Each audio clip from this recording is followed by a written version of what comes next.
వాళ్ళకి ఏ ఏ రూపంలో ఎటువంటి సపోర్ట్ కావాలి? వాళ్ళు మానసికంగా ఇబ్బంది పడుతున్నారా? ఎమోషనల్‌గా ఇబ్బంది పడుతున్నారా? ఫిజికల్‌గా ఇబ్బంది పడుతున్నారా? ఎక్కడ వాళ్ళు ఇబ్బంది పడుతున్నారో గమనించి, ఆ సహాయాన్ని వాళ్ళకి అందించగలగాలి. వాళ్ళకి లెక్కలు రాదనుకోండి, మనం ఏం చేస్తాం, ఒక టీచర్‌ని పెడతాం. టీచర్‌ని పెట్టి ట్యూషన్‌కి పంపించి లెక్కలు నేర్చుకో అని చెప్తాము. అలాగే ఆ పిల్లలు ఎదగట్లేదు, ఇబ్బంది పడుతున్నారు. వాళ్ళు ఎక్కడ ఇబ్బంది పడుతున్నారో ఆ పాయింట్‌ని మనం ఐడెంటిఫై చేయగలగాలి. ఐడెంటిఫై చేసి దానికి సంబంధించినటువంటి సహాయాన్ని అందించాలి మనం.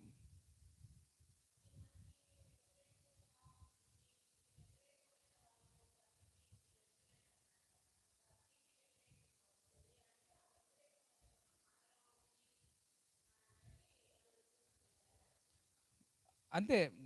ఇప్పుడు ఒక జడ్జిమెంట్ చేస్తున్నాము అంటే అది ఆ వ్యతిరేకత అంతా మనలోనే ఉంటుంది.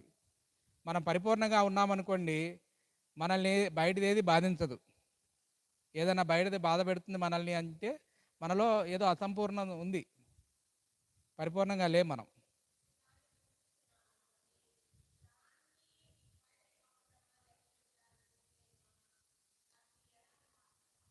మీ లోపల ఉన్న అసంపూర్ణమైనటువంటి భర్తీని పూర్తి చేసి మీరు చైతన్యపరంగా ఎదగాలి.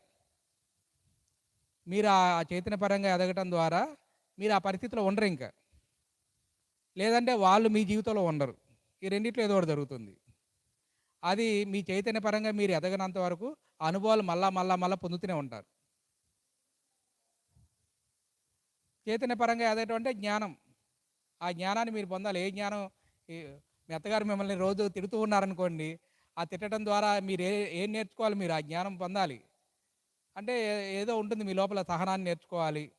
అందరిని ప్రేమించే గుణం నేర్చుకోవాలి. ఆ సహనం, ప్రేమించే గుణం మీలో వచ్చింది అనుకోండి, ఆవిడ మిమ్మల్ని తిట్టదు మీ అత్తగారు. ఆ సహనం, ప్రేమించే గుణం మీరు వచ్చినా ఆవిడ తిడుతూ ఉందనుకోండి, ఆ గుణం మారలేదు అనుకోండి, ఆవిడ మీ జీవితంలో ఆ పరిస్థితిలో ఉండదు. ఎక్కడికో వెళ్ళిపోతుంది. ఆ అనుభవం మీకు మీ జీవితంలో ఉండదు, ఇంకా మారిపోతుంది ఆ అనుభవం. అది. ఇంకా హ్మ్. మనం ఏం చేసినా కూడా మన లైఫ్ ట్రాన్స్ఫర్మేషన్ గురించే మనం చేస్తూ ఉన్నాం. ఎదుటి వాళ్ళ గురించి అయితే కాదు. ఎదుటి వాళ్ళని మనం మార్చలేము. ఎదుటి వాళ్ళు ఎవరు కూడా మారరు. వాళ్ళు ఎలాగుండాలో అలాగే ఉంటారు. అలాగే ఉన్నారు. అక్కడ చేయాల్సింది మనల్ని మనం మార్చుకోవాలి. ఈ వ్యక్తి నాకు నచ్చట్లేదు అంటే, ఆ వ్యక్తిలో కాదు ఆ లోపం. ఆ నచ్చని లోపం నాలో ఏముంది? ఆ గమనించి ఆ నాలో ఆ నచ్చని లోపాన్ని నేను క్లియర్ చేసుకున్నాను అనుకో.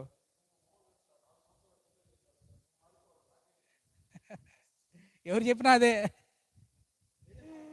మనమే మార్చుకోవాలి. మనలో ఆ ట్రాన్స్ఫర్మేషన్ జరిగేంత వరకు మళ్ళా జన్మలు తీసుకుంటూ ఉంటాము. మళ్ళా సాధన చేస్తూ ఉంటాము. మళ్ళా ఈ క్లాసులు చెప్తూ ఉంటాము.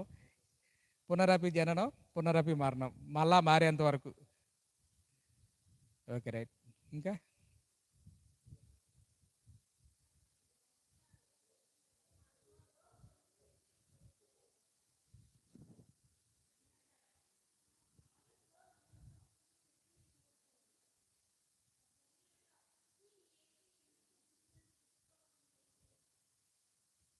ఆ ప్రాసెస్‌లో, ఆ ప్రక్రియలు ఎందుకు జరుగుతున్నాయని మీరు తెలుసుకోవాలనుకుంటున్నారు, అంతే కదా!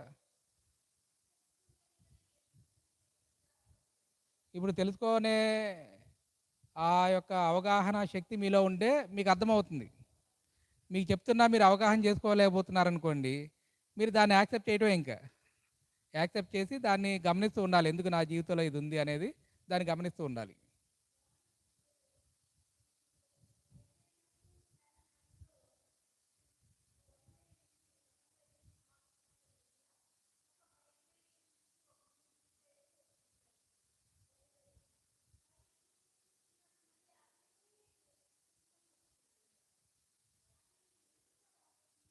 అది మిమ్మల్ని ఇబ్బంది పెడుతుందా? హాయిగా ఉందా?